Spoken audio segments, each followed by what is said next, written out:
Welcome to Building Barrels, where we explore the technology, planning, and development of adventure centers using man-made waves to spread the stoke of surfing. My name is Michael, and I'd like you to join me in learning everything we can about surf park development. Together, we can build barrels in our hometowns.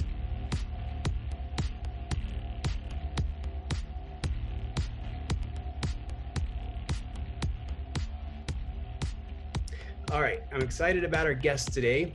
We have Alan Clawson and Dan Aldred from Cloward H2O. Cloward H2O helps engineer the water systems for surf parks and other water entertainment venues. Before the Surf Park Summit was postponed due to COVID, Alan was going to speak on water quality issues for surf parks. So with that, Alan, I'll give it over to you. And if you want to expound on the introduction, go right ahead. Tell us a little bit more about yourself and Dan and Cloward H2O. And then you can go right into whatever you were wanting to speak on at the summit.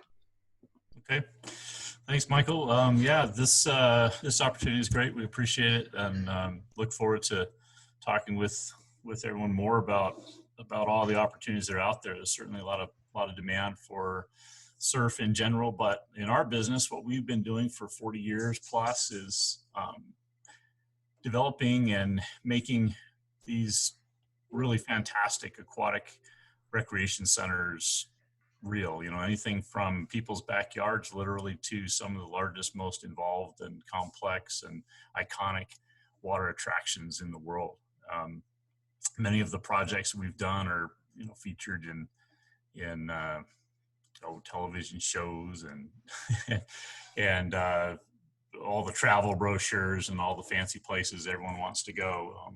TV commercials. Privilege on working on a lot of that type of facility and making sure that those places meet the expectation both of the operators and designers, but also the guests that expect a great experience, a great water quality, and doing everything within the parameters that make sense and make the facility efficient, but also make it safe and that everyone enjoys and really gets enthusiastic about in terms of water and aquatic venues, making sure that those places function and operate in the way that they're intended, so the guests enjoy the experience and the operators have the opportunity to run it in a way that makes sense, and they don't have to be overly cautious and careful about maintaining a system that doesn't work properly.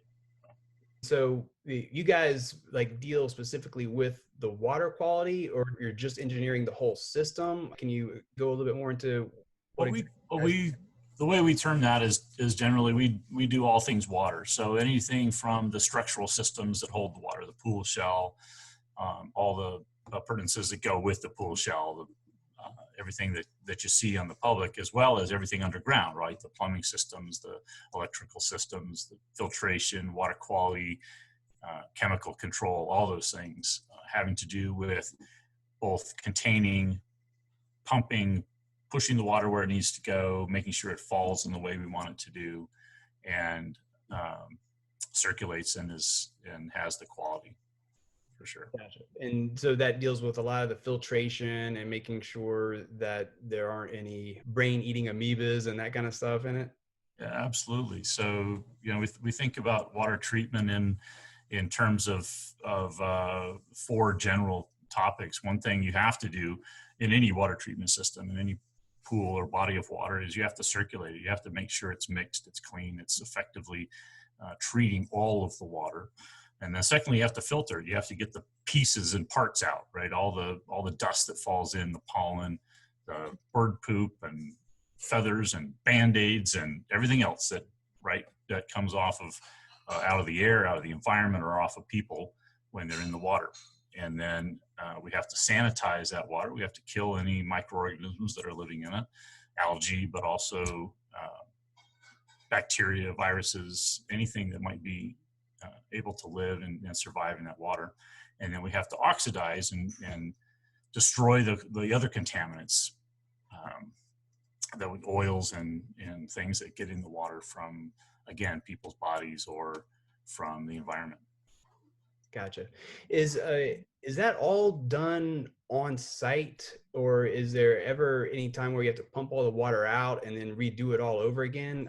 And I'm thinking of what happened to Urban Surf when they, first opened up in Australia when a sandstorm came through, and Sandstorm, sure. Yeah, well, we try and do it on site with a recirculation system so that we're not losing a lot of water. We recirculate that water, we pump it out of the basin, out of the pool, out of the whatever, through a treatment system. We remove all the contaminants and put it back in. But in the case of Urban Surf and others where similar things have happened, it just gets overwhelmed. It can't handle that volume of dirt, for instance, right? I mean, you've got truckloads, literally truckloads of dirt that have just dumped into your water system, and the filter can take it out, say, a handful at a time, right? And to fill up a dump truck with your hand take too long. so the other measures have to be taken. You have to drain it down. You have to get in there with front loaders and bobcats, and wow, just talking about a lot of material that has to be removed. Wow, that's got to be challenging. But that's not something that surf parks typically encounter, though, right? I'd like to say no, but the issue with a surf park is that it's a really large body of water, and so when a windstorm does come up, it's a lot of volume that can be deposited on that surface. So if you think about when you park your car overnight on the street and you come out in the morning, there's a layer of dirt on it, right? Just falls out of the air from the wind blowing or from whatever. And that depends a lot on the environment you're in. So if you're in a lush, green, planted, landscaped environment versus out in the desert, you're going to have a different rate of deposit of those kind of contaminants into your water system. But if you think of the problem is that area, right? If you calculate how much volume of dirt is, in a millimeter of layer, if you've got a millimeter layer of dirt that falls into your pool and you're trying to take that out of something that's 6 acres, there's your dump truck load, right? Yeah. Gotcha. And so that, it sounds like you've got to constantly be filtering your water to make sure that that doesn't happen. And vacuuming. So that's where vacuuming comes in.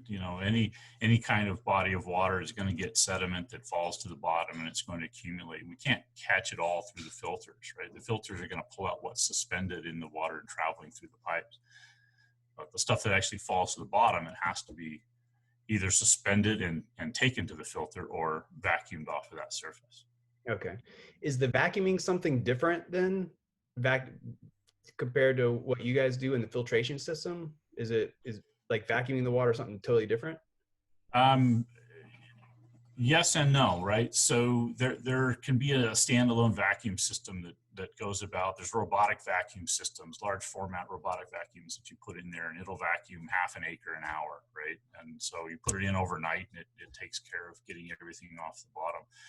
And those can either be kind of standalone. They pump it through a filter that's sitting on shore somewhere, or maybe there's even a little filter bag on board, depends on the type of contaminants we're dealing with.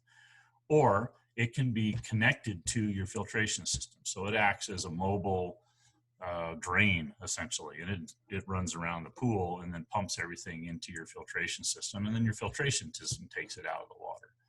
So those can be combined, but we find often enough that the robotic systems, a self-contained system with a shore-based type filter plant can work better than trying to push it through your standard, like, in situation type filtration plant. Yeah, that you're using day by day. So that's really important. I mean, I didn't realize that you'd have to have a vacuum as well. I thought the filter kind of did it all, but it's important Even to know. Even in your backyard pool, though, you're filtering all the time, right? But you got to go out and you got to brush it. You got to push the stuff around and vacuum it. Right.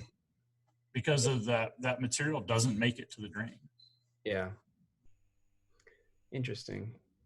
I wouldn't even think about that. Dan's actually been our vacuum guru, so he okay. can speak to that a little bit. But that's kind of our, a big thing, and it often gets forgotten. Yeah. I mean, I totally wasn't even thinking about that, but that's, I'm glad you brought that up. Now, what kind of mistakes with water quality did BSR make and the Whitewater Center in Charlotte? Like, what mistakes in water quality did they make? I mean, were they not using the right filtration, or were they not taking it through the correct kind of process? Or I, it, so I don't want to say they made a mistake, okay, but I think it's lessons learned, right? So in both cases, there was some assumptions made, reasonable assumptions made that the natural environment is safe, right? People are comfortable swimming in a river, and what we're trying to do is duplicate the action and the natural environment of a river. But that being said, there's a risk in any of those natural environments, right? Those organisms, pathogens exist in nature, and so what if you're not controlling, and controlling perhaps is not the right word, managing is perhaps a better word, but if you're not managing the water quality, actively managing the water quality, then you're subject to what nature's going to produce. And the fact is, given that particular amoeba, it's everywhere. It lives in the soil throughout the world. And so it thrives in certain environments. And if you create an environment, then it's going to be present. was it the same amoeba in both circumstances? Yes. I don't remember. It was? Okay. So what was the big takeaway from that? Was there a new filtration, or was there a new chemical treatment or something that was developed? Yeah, in both cases, not so much new technology, but the application of more aggressive Okay. measures were implemented. Yeah. Gotcha. Is that something that could happen again with a different organism? Honestly, it can happen anywhere. It can happen in your backyard. I mean, the risk is really, really low, right? And then if you look at the CDC's response to both those cases, their response is like, yeah, this is always a risk. If you go out and play in the sprinklers in your backyard, you can have this same thing happen to you. You go down to the city pool, this can happen. You go to the lake or the river, this can happen. So the risk associated with aquatic venues is always there. There's always a risk, and by far the highest risk is drowning. 30,000 people a year drown in pools. Right. In the U.S. That's a big number. One person every few years dies of an amoeba. Right. So the one we're focused on is drownings. Yeah. That's where all the codes are written around. Right. For sure. Because we're trying to prevent that. That's the biggest risk by far. Yeah. But certainly no one wants to have a waterborne illness. And there's lots of others, Giardia and E. coli and things that are all risks. And we manage those by maintaining water chemistry and water quality through the methods I mentioned before: filtration, oxidation, sanitation. Those things have to happen. And with all this talk about risk and everything, with COVID being top of mind, mm-hmm. What kind of, are there services that you offer for like COVID, or is it even something that a surf park developer would need to really think about? What are your thoughts on that? So the associated risk with COVID specifically, just as with any respiratory type illness, would be more associated with close personal contact, right? So those organisms don't live in a water environment. They don't live in water like the amoeba does, and many bacteria. There's lots of different, thousands, obviously, of different strains of bacteria, many of them completely harmless, but a few of them are harmful. And then every individual has different sensitivities, right? So we're not so much worried about COVID in particular as a waterborne illness, but more as a facility operator, you have to take those kind of precautions as we would with any other potential pathogen, of keeping the facilities clean and keeping sanitation processes and making sure that we're not creating an environment that is conducive to spreading any kind of pathogen, regardless of what it is. Just judging by everything that you've just talked about with all the risks and the ways that you guys mitigate it sounds like you guys could really help a surf park developer prevent all of that kind of stuff. At what point should a developer bring you guys on board to start addressing some of those issues? That's always it's a common question and a difficult question. From our standpoint, it makes sense to us to be involved from the very earliest stages, so that we can assist in, and the involvement may be very minor, but in terms of planning the technical feasibility, essentially understanding what a certain element may mean to the overall power load, or in some cases we're really challenged with the water source, right? Some prime examples of existing facilities where all best intentions and then the actual water source turned out to be contaminated. So many extra steps, a lot of additional cost was incurred to try and fix that contaminated source water so that it was appropriate to be used in the facility.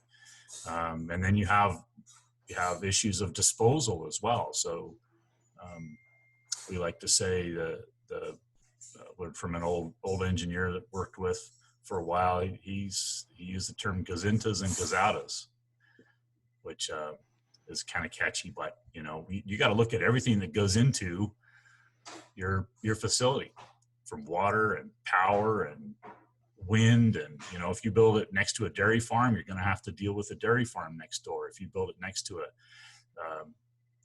an orchard, you're going to be dealing with pesticides and other things floating over and getting into your water.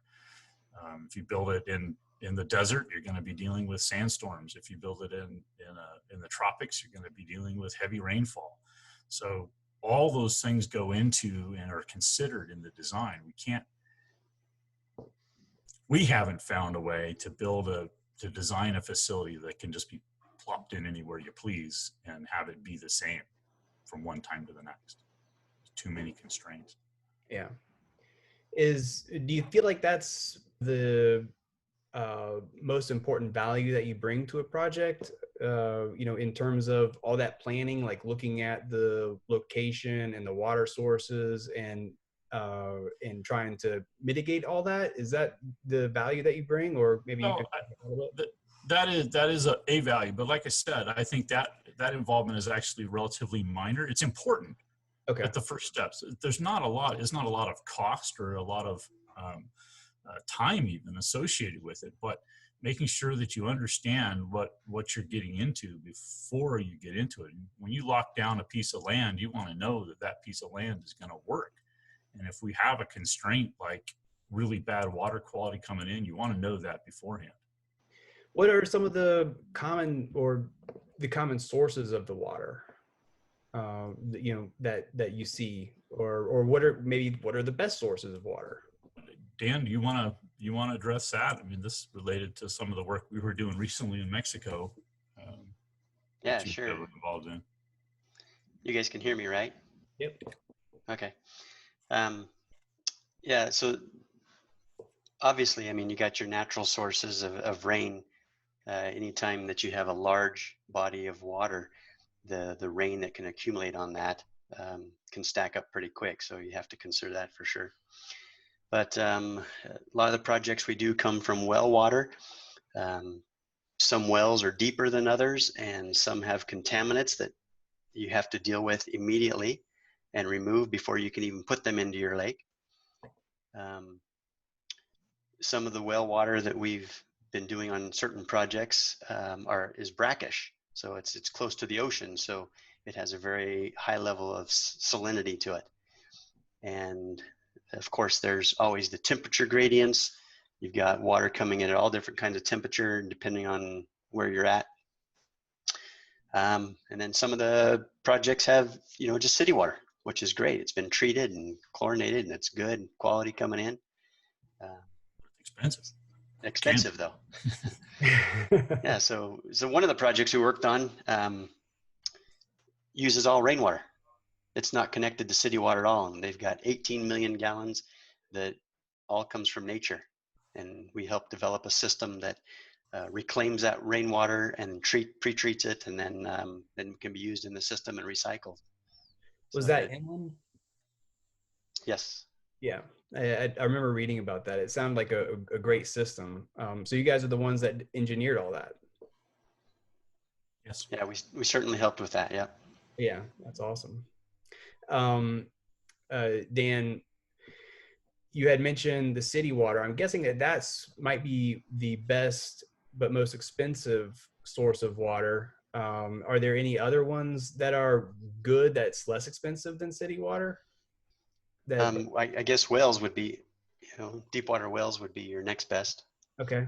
Because then you're just paying for the pumping or possibly some water rights, depending on where you're at. But okay, depending on the water source, I'm guessing you might need a different system engineered for it, or is there a common system that works for everything? No, as Alan said before, there isn't a common system. That, Okay. Contrary to popular belief or hope, there's not just a plug and play. You can't buy a box and plug it in and make these things work. Yeah. Each one has very unique differences. Like you said, we talked about some next to dairies. Some are out in the middle of the desert. Some are in farmlands and pose particular challenges because the pine needles are getting in. So there's all different things to consider, and there's different technologies and equipment that's addressed specifically for those things. Some of the water we have to pre-treat before we can even put it into the lake, and we use a completely different technology to take out iron, for instance, than we would if we were going to try to take out tannins if you've got a dark colored brownish water. There isn't a plug and play system. So like Alan said, the earlier you can include us in those projects will help you determine what the challenges are that will be presented to you. And then we will help engineer and specify and select the proper equipment that will make that the best possible venue for the clients and the guests. Yeah, what we're looking to do is optimize the use. I mean, you could put a system together that would address anything and everything, but it would be massive and it would be expensive and it would be overkill for almost everywhere, right? And so what we're trying to do is match up the best available technology to the demand that is presented by that particular facility. And we've talked about source water, but then there's operational considerations, right? So how many people are you going to put in there? Are we going to have jet skis running around in here, or is this, whatever? And those are different types of challenges. Yeah. So it sounds just like every site is going to be different. Every development is going to be different. In those ways, yes, but the general principles are always the same. Okay. You must filter, you must circulate, you must sanitize, and you must oxidize. Okay. And those four things have to work together, and no one of them can make up for the others. Right? Okay. You can't just dump a bunch of chemicals in and expect the water to be clean. Likewise, right. You can't just filter it and expect the water to be clean. Yeah. You have to do all four. Yeah.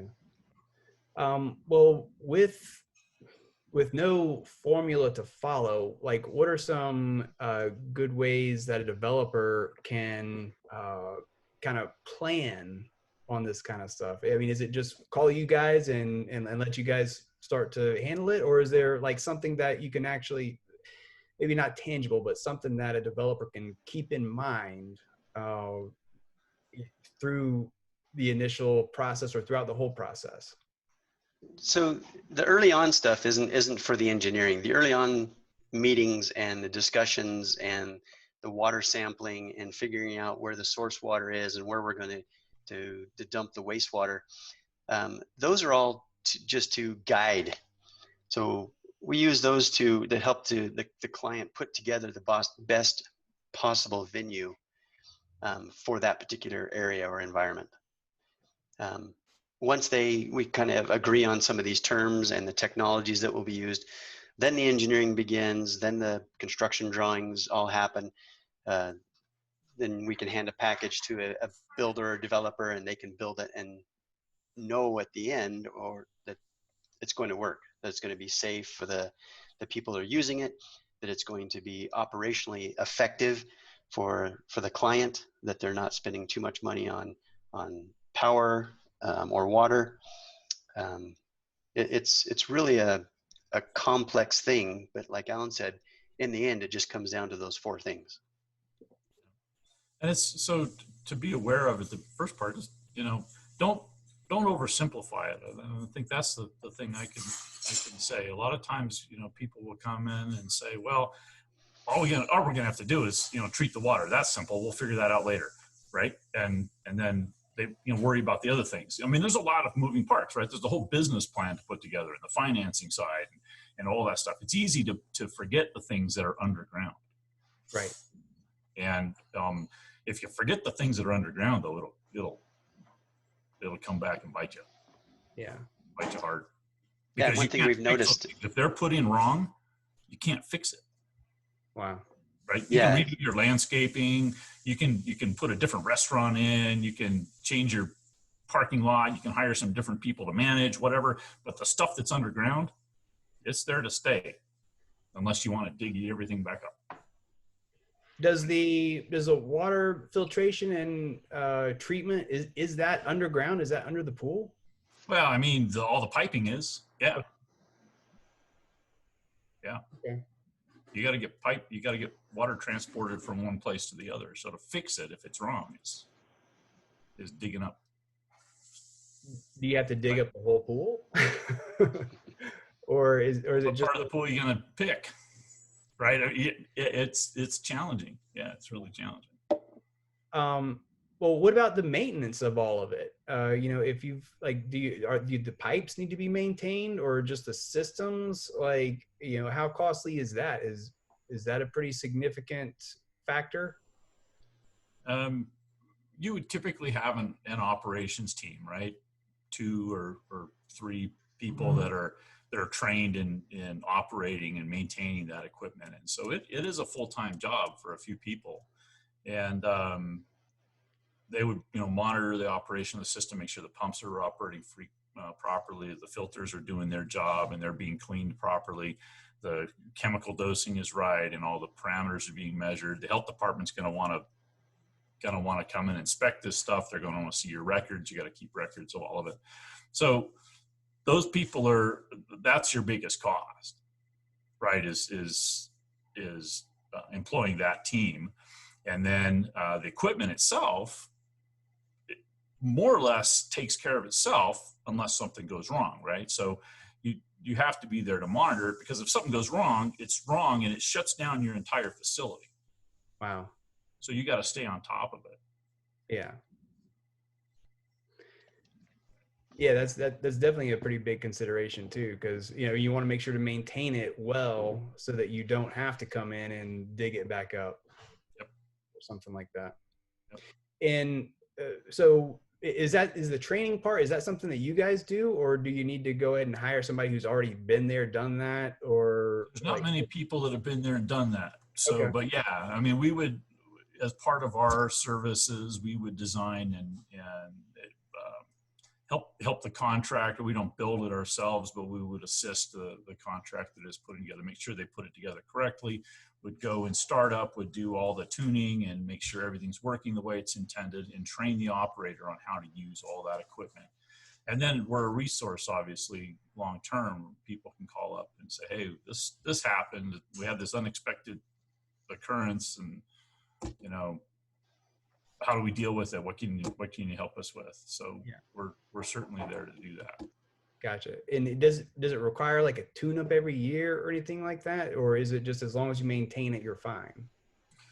There are some weekly, monthly, annual type preventive maintenance tasks. So most of it is pretty straightforward stuff. Making sure that your like I said, your pumps are operating properly. If something gets out of tune or out of alignment, it needs to be realigned. If, you know, a power cable gets worn, you fix the power cable. You know, most of it's pretty straightforward stuff, but Yeah. The one thing that we've noticed is the maintenance with the vacuuming. So like Alan said, if there's an incident and you know, every day there's going to be some wind depositing some dirt in there.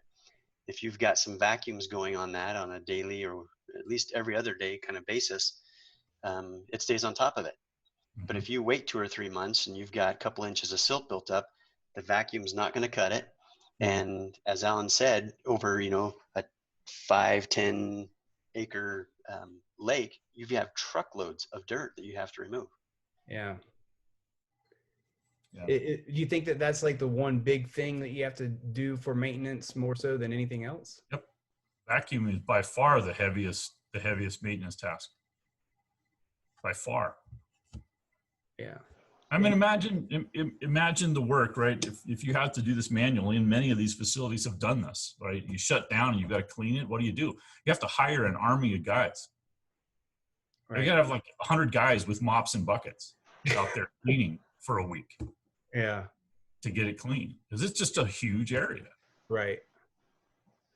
It sounds like it's one of those things where you pay a little now every day, or you pay a whole lot later. Yep. We have a facility. It's not a surf, but a large body of water. I won't name names or anything, but they spent all winter. They shut down for the winter. November, they shut down. They were going to open back up in March. That obviously got delayed. But all winter, from November to March, they had all this scheduled. They took everything down. They cleaned it. They got it, you know, pressure washed everything. They scooped all the mud and muck out. They had as much as 10 inches of sediment in the bottom of their facility. Wow. They scooped all that out. I don't know what the total volume was in terms of truckloads, but I estimated at one time it might be as many as 40 truckloads. Wow. Big dump trucks, you know, 10-yard dump trucks. So 400 cubic yards of sediment and silt in this facility that they removed, something on that order. Got it all cleaned up, and then COVID hit. So they filled up their facility. They filled up 10 million gallons of water, filled it up, and then they walked away for 6 weeks. The guy called me last week and said, it looks the same as it did when we walked away. Oh my gosh. Or went before we cleaned it. Wow. In 6 weeks. It doesn't have 10 inches. It doesn't have 40 cubic yards, but it has enough that the place looks muddy again. And it's not, because they never turned on the filtration system. They didn't vacuum it like they needed to every couple of days. And they just walked away. So the algae took over, the sediment that fell in from the wind, a couple of windstorms, and thing looks like the Colorado River at runoff season. Wow. It's crazy. I think that might be the biggest takeaway from this talk. I mean, that's insane. That's something that you really, really need to pay attention to and plan for. Yes. Wow. And I was, you know, coming into it, I was totally overlooking that. I didn't even think that was such a big issue. Yeah, any commercial swimming pool does that on a daily basis. Yeah. They have guys out there with vacuums, brooms, sweeping the bottom, cleaning the sides. It's just what they do. Most pools, it takes a couple hours, but you're talking about, you know, something the size of the city pool, right? A couple hours. And if you multiply that by 50 or 100, you know, a couple hundred hours every night, it's difficult to do. Right? Yeah, for sure. That's something you want to definitely invest in, the automation, and look at these large scale vacuums. If it were my lake, that's where I would be looking. Get some of those robot cleaners. Yep. Exactly. Yep. Now you mentioned a little bit ago, you mentioned health code requirements and health code inspectors or water quality inspectors. Like what exactly are they looking for, and like what kind of regulations do we need to think about regarding that? So that's a loaded question, as you know, right? But the way so any recreational water body is governed by several jurisdictions. One is the federal government. So federal government says, through the EPA, says that you must maintain certain standards of water quality for public use of that water, right? any public beach, any river, any lake, in the oceans, everything is regulated. So the health department, local health department, is required to measure those bodies of water in terms of and compare them to the federal standards and either mitigate or close that facility. So that's one level.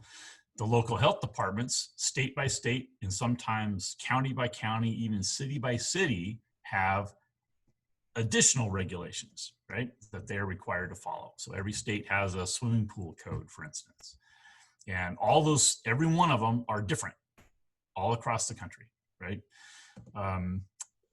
There is nothing in any of those state codes except for sort of in Texas and sort of in California right now, where they're considering that, that says anything about these large bodies of water. Florida is moving forward as well. So every state's going to have a little bit different take on it.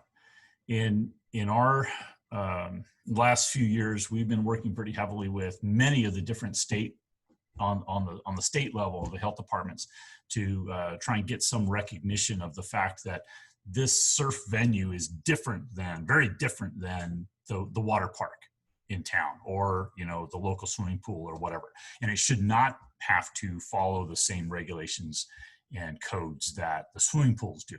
It would be overbearing, and it's not necessary to maintain the public health, which is really their goal, right? The health department's goal is to maintain facilities for the public health. And they're charged with, like the state of Colorado, the department that covers pools, they also cover tattoo parlors.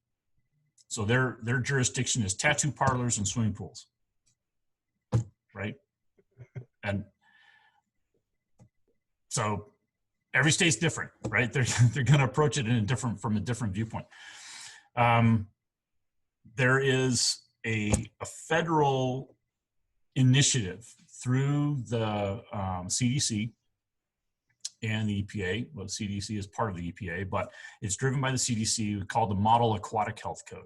And what that is a set of guidelines that states are given with the option to follow that. They are allowed to do their own thing, they have their own jurisdiction, but we have this federally guided, if you will, from the CDC document that outlines best practices for swimming pool regulation. That guideline is always evolving. Every 2 years it's evolved, and there's a public review process, and there's committees that review all the changes, and it goes in. That the first time that was released was just a few years ago. 2016 was the actual release. It took 10 years to develop that initial stage of the code, and it's been through one evaluation cycle, one revision cycle. It's on the second one. So the third version of the Model Aquatic Health Code will come out in supposed to be in August, but it may be delayed by the COVID situation. In any case, this version of the Model Aquatic Health Code will have language in it specifically about surf parks. So our hope is that the states will be aware enough, and we can make them aware during development, but aware enough of the Model Aquatic Health Code that they are willing to either just adopt it outright in this, the language for the surf parks specifically, or evaluate it close enough and modify their existing pool code to be in line with those same guidelines. So a lot of thought from a lot of people involved in the industry has been put into the language that's proposed for adoption into the Model Aquatic Health Code. Early on in the process, really early on, we would strongly advise that any developer sit down with the local jurisdiction, with the county, the state, the city, whoever is going to have jurisdiction in terms of pool regulation, and get them to get a clear understanding of what requirements they will be placed under, what code they'll be placed under. And it's best to come in with your recommendation of what you think it should be. Huh. Okay. So because if you just go in and say, what are we going to have to do? They're going to give you the very most stringent requirements they possibly can, because they don't know, right? They don't know what the risks are. Right. And so they're probably going to be coming in and giving you all the requirements for a pool versus Yep. a larger body of Because water. that's the box they have knowledge of, Yeah. right? Their world says this is a pool. And we're saying, yeah, but it's not like the other pools. Right. But if we say that, they don't have any basis to say, nor is it or authority. They don't have authority to say that. They're governed by what the legislature in their state says. And so their reaction will be, well, take it to the state legislature. Right? Which can be a big problem. And if you get that answer first, then you're stuck with that answer because they're not going to change their mind. Right. Right. You want to sell the land and go pick another state. Yeah, you'll want to go somewhere else. Right. So you need to go in prepared. And we've been through that process with, I don't know, 10 different states at this point, right? Go sit down with the local health department officials and say, okay, here's the deal. We've got this body of water for surfing. It looks like this. It's 6 acres or whatever. It's 10 million gallons of water. And we're going to have maybe 200 people in it. We propose that we're going to follow the Model Aquatic Health Code in our development of this. Here's the steps we're going to take. We're going to filter the water. We're going to treat it with chlorine. We're going to put some acid in to make sure the pH is balanced. We're going to maintain our residuals. We're going to monitor these systems. We're going to record all the data. We're going to give you access to that data. How does that sound? And they usually look at you and go, sounds like you've covered the bases. Yeah. We have some questions, but sounds like you've covered it. Sure. And that's way more effective. And like I said, you want to get that concurrence and build that relationship of trust with the health department officials so they don't feel like you're coming in and trying to railroad them into something that they're not comfortable with. Yeah. Because if they're not comfortable with it, they'll just slam it hard. And you're done. Yeah, that's good advice. Well, what about like the language that you use? I mean, should like the what you call it? I mean, rather than calling it a surf pool, is it better to say a surf lagoon? Avoid common terms that would be associated with the code. Yeah. Right. So yes, don't call it a swimming pool. The language in the Model Aquatic Health Code that's being considered calls it a surf venue. Okay. Gotcha. And that code and the guidelines that they're coming up with, is it all new, or is it a balance between the code for a lagoon and a pool? Yeah, there's a lot of things that are simply adopted in, right? So if you think about quote unquote pool code, the pool code is written to keep people from drowning, right? That's the highest risk by far. Number 2, it's written to keep people from getting sick, right? Number 3, it's written to keep people from slipping and falling and injuring themselves, right? Those are the 3 greatest risks at a pool facility. And that's what the code is all about. So we need to address drownings. So what are we doing to address the potential for drowning? Well, we got to make sure the edge is accessible. We got to make sure that if someone is in trouble in the middle of the pool, that first of all, we notice that. We've got people that are watching, we can notice it, and we can get to them within a time frame that it's still possible to resuscitate them, right? So that's our first approach. We have to do that. And whether we strictly follow the things in the pool code, that like one state may say you have to have lighting in your pool, and you have to have lifeguards, 2 lifeguards for every so many people, and whatever, right? Well, we're going to change the way we approach that, but we still have to follow that intent for that state, because that's what they've determined is important for them. So we said, well, we're not going to do 1 lifeguard for every 300 square feet of pool, because we got a massive pool and there's just not that many people in there, but we're going to have 1 guard for every 10 people,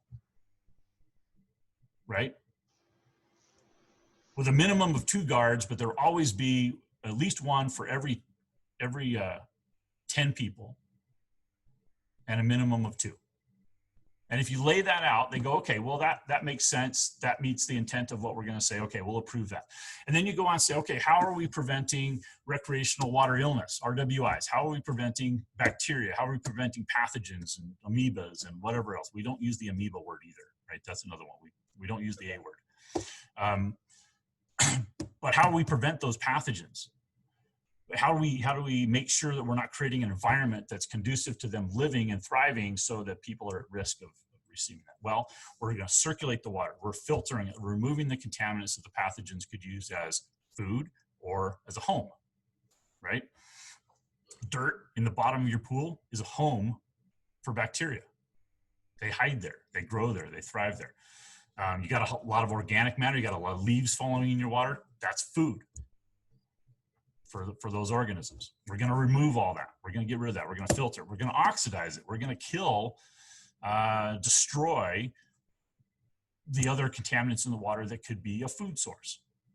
We're going to sanitize it. We're going to add something that kills microorganisms, known to be effective in killing microorganisms. We're going to maintain those levels. We're going to monitor. We're going to maintain it. We're going to keep them consistent. Okay, sounds like you've addressed that. And then third, slips and falls. How are we doing that? You know, what does our pool edge look like? Are people going to whack their head if they slip and fall off this? Are we rounding corners? Are we putting pads where it makes sense? We got beaches sloping in and out. How are we doing grading? Are we creating entrapment issues? All those kind of things. We got to make sure we address all those things. Hit all the aspects of the code, but in a way that makes sense for our venue, not necessarily in full compliance with the code. Yeah. With their local code. Right. Yeah. Well, I mean, that covers one of my other questions. I was going to ask, you know, what are the kind of risks that a developer needs to think about? And, you know, the slips and falls, the lifeguards, and is that all? Do you guys cover all of that? Do you guys help plan for all of those kinds of things? You know, so it's not just the water treatment and filtration and the water system. You guys look at all of those codes and help with all that? We do. I mean, we don't design their training plan for their lifeguards, but we help them understand what they need to do to be code compliant. And we don't necessarily design all the decks, but we design the edge of the pool, and we'll point out with the team. I mean, presumably there's going to be a structural engineering team and maybe a landscape architect that's developing the site and planning all these things. And we would interface with them and say, in this area, we're going to want to make sure that we meet these slip resistant requirements. For instance, for slips and falls, we have fall attenuation type materials. So yeah, that is certainly something we do. I mean, we work with as a partnership with the entire team and the owner to make sure that we're getting this successful. We're hitting all the points that it needs to be successful. That's awesome. I didn't realize that you guys did all that. I was thinking more in terms of just engineering the systems, but it sounds like you guys have even more value than I initially thought. So that's awesome.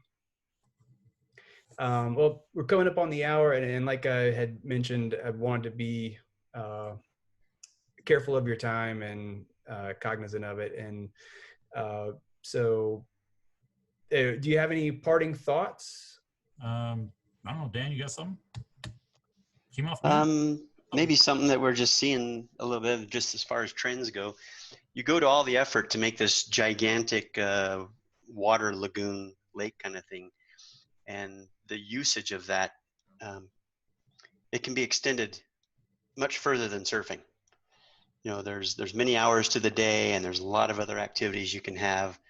A lot of family type events. You can extend the usage of this water to young children, and there's just all kinds of things you can add to it to add value to this, and for the clients to be able to sell more tickets and generate more revenue.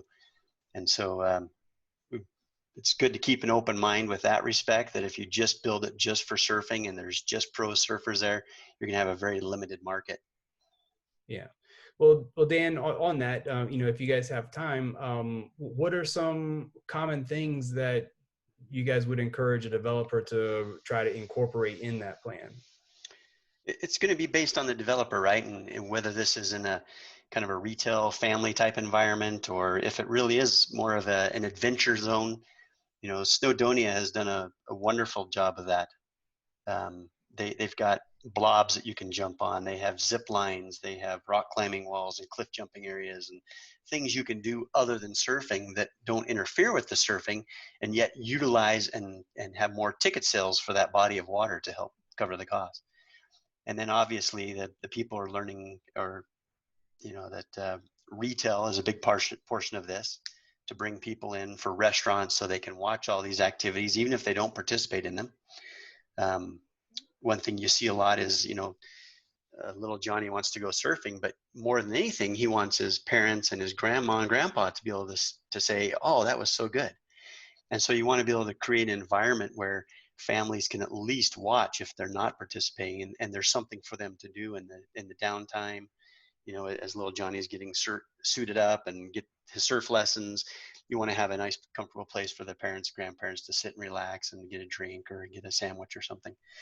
And then obviously the hotel is a big part of this. A lot of people are understanding that the venue, the surf venue or the activities are the hook, and the real moneymaker behind the property and the development is the hotel or the retail. Yeah. Well, good.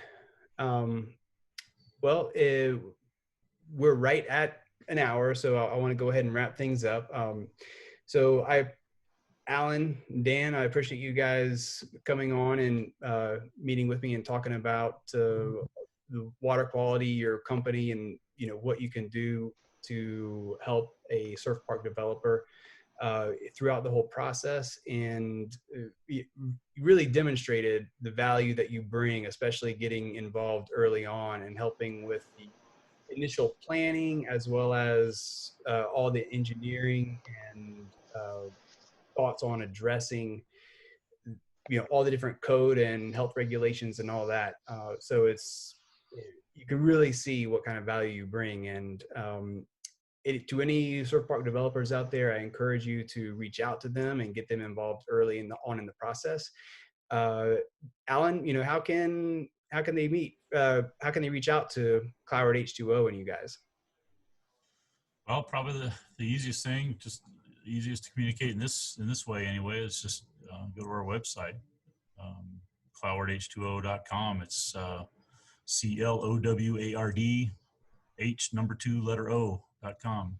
So just like the water. So there's contact information there for all of us, and information on some of our projects and so forth. So, but yeah, welcome to reach out. And my email also would be Clawson, CLAWSON @clowardh2o.com, spelled the same way. So welcome to email me or look at our website and get our phone number and call us from there. But yeah, I'd appreciate the opportunity, Michael, and we look forward to this. Is pretty exciting, and we're seeing some really interesting new things being released recently, and a lot of interest, a lot of demand in different parts of the world. It's interesting to see. You know, who would have thought Saudi Arabia would be a surf hotspot? But Right. That all changed last summer, right? So Yeah.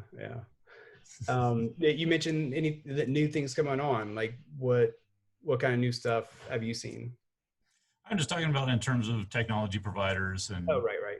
and development for the reducing the barriers to entry that have been there. It's been a lot. It should get better. It should get better with time, and as we all together put more of these together, the experience that we're having, you know, urban surf experiences and everything going on in the UK, and, you know, between Wave Garden and Kelly Slater and Lochtefeld and everyone that's doing their development, everyone's adding value to this whole conversation, and it's all pushing in a good direction. You mentioned early on, you know, there's not a formula, right? But I think we're getting closer and closer to having some key elements of that formula. Yeah. Yeah, we'll get there. And like I mentioned earlier, any developers out there, I encourage you to reach out to Cloward H2O. They can be a important part of that formula in putting together something that can consistently be done to where we can build barrels all over the world. With that, I'm going to sign off. Thanks for listening. We'll reach out soon. Thanks, Michael.